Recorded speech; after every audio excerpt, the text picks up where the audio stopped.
Hi there, how's it going? Are you good? Great. Alright, so here we are finally in front of this adamaudio Sub10. Now, we're also at a bit of a weird angle because there's barely even enough room in here for me to take my socks off.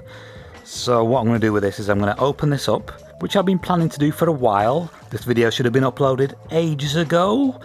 More on that towards the end of the video probably, if I remember. Anyway, we're just going to take a look at this driver, see what it's like, and that's about it. There was somebody that left a comment on the previous video of the A7Xs that I opened up, and he was saying something along the lines of, talk about your experience?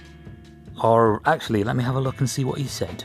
Alright, there it is, and pause. WTF, why don't you share your comment on the experience, my friend? Smiley face. Share my comment on the experience. Well, my comment on the experience would be, what experience are you talking about?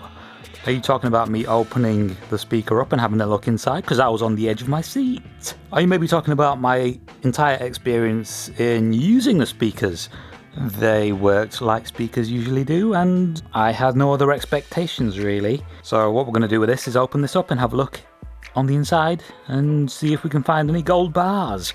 And here we have the back of the sub. Don't bullshit me. I mean, it's clearly the back of the sub, I don't know why I said that. Alright, so here we have the entire amplifier in the shot, including the serial number, which is nice of me, which is blurred out, which is not nice of me. Alright, so the power cord goes in right there, and it switches on like so. And it's made in Germany, Berlin. When I bought these being this and the A7Xs from the previous video, I had to wait about a week or something for them to come in, and then I collected them, and I got them from a studio shop which sells studio gear, and that's the story behind how I got my hands on them. Okay, so right here we have inputs. I use the XLRs, and right here we have unbalanced if you want to use those with, say, maybe an AV receiver, satellite out.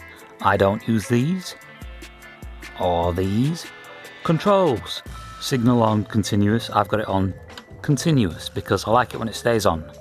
Otherwise, it needs to receive the signal to turn on. Phase at 0, which worked out kind of nicely. I mean, it didn't have to work out because I'd just flip it to 180 if it didn't. And it's weird that it worked out because this is not lined up with the satellites. It's over on the other side of the room. Satellite filter, which I don't really need to use. I think that only works if your satellites are connected through here. Mine are set to flat, sub-level. Leave it on 0 dB. Filter, whatever that is, 50 Hertz. And sub out, just in case you want to wire that up to something else. Maybe another sub, because it's a sub out. Alright. I got a dead leg doing that last bit, and now I have pins and needles. Alright, so here on the bottom we have the port, the vent. This is where the air comes out and goes in. Some people say that's where the air comes out. It doesn't just keep coming out because speakers are like springs, they bounce. Okay, so the speaker is now on its back. That's a bit of a weird angle. So let's see how this goes then. Hopefully I don't stab this. Alright, so what I'm going to use is one of these. It's called a screwdriver. And, yeah. Works. Doing this manually. This is going to be fun.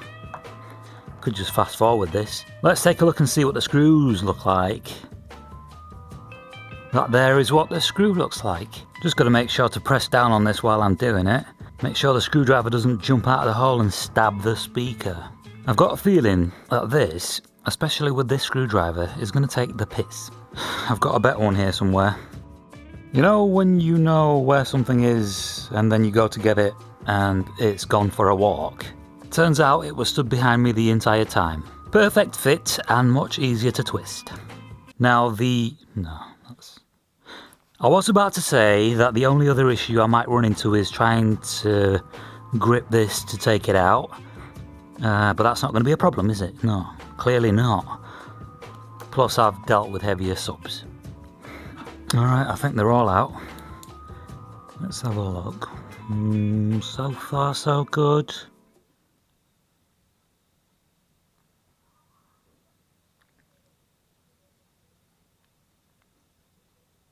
I think they're all out. Alright, so I guess what we can do now is tilt this onto its side. I'll keep a hold of the sub from the top. Shouldn't be too heavy. Alright, that's a good enough angle, I reckon. It's in the centre of the screen. And is it going to drop out? What's the matter with you then? Let's give it a bit of upside down. I let go of it then, I shouldn't have let go of it. Actually, what we'll do is turn it back round. I seem to be able to get my fingers in here, so... And... have they stuck this in? This just got interesting.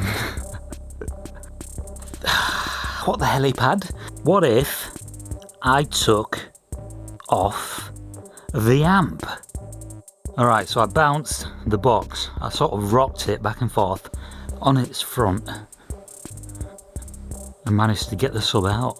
Yeah, that was kind of funny actually. I should have recorded that, but nevertheless, here we have Pancake. So she saw what was going on and decided I was mental and had to wake up to make sure I didn't attack her. That almost got me out of breath for a second. What I was doing was rocking this back and forth on its front, holding the sub like this. This is a sub box and I'm basically just going like this on its edge, banging it on the floor. It's got some decent weight to it. You know what this kind of reminds me of, especially with that hole? The Logitech Z5500, or if you're in the UK, Z5500. Wait a minute. If this was any heavier, my middle finger would probably snap. Yeah, it's got some decent weight to it. It's a 10-inch, I think it's only 200 watts. But I mean, when you're making music, you don't really need all that power. It's just to extend the bottom end a little bit so you can hear what is going on down there. And it does do a pretty decent job. Let's take a look inside the box. So just from looking at the rear of the surround of the sub, as well as the box, we have these bits. You can tell that the sub was glued in. And here we have the inside of the box.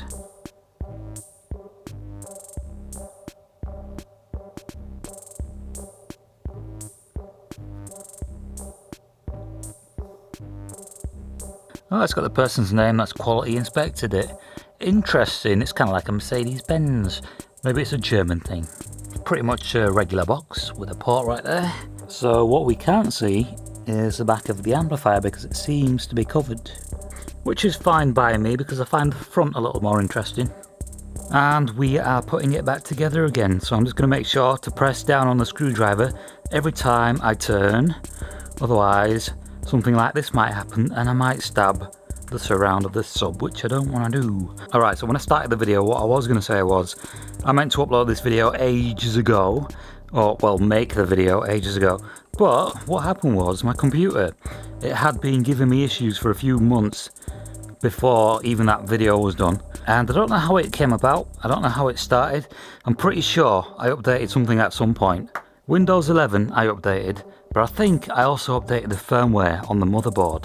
Anyway, what had started happening was applications suddenly started crashing, and every now and then I got blue screens of death, which are nice to see, you know, when you're working on stuff and suddenly it happens and you can't save your work. So basically what it turned out to be, and even one of my friends who's a lot more knowledgeable with computers than I am, was kind of surprised by, was fast boot was enabled. So yeah, I disabled that and got a new computer now, meaning it runs flawlessly. But I also did install Windows 11 again, so yeah, and then I got lazy as well for a few weeks.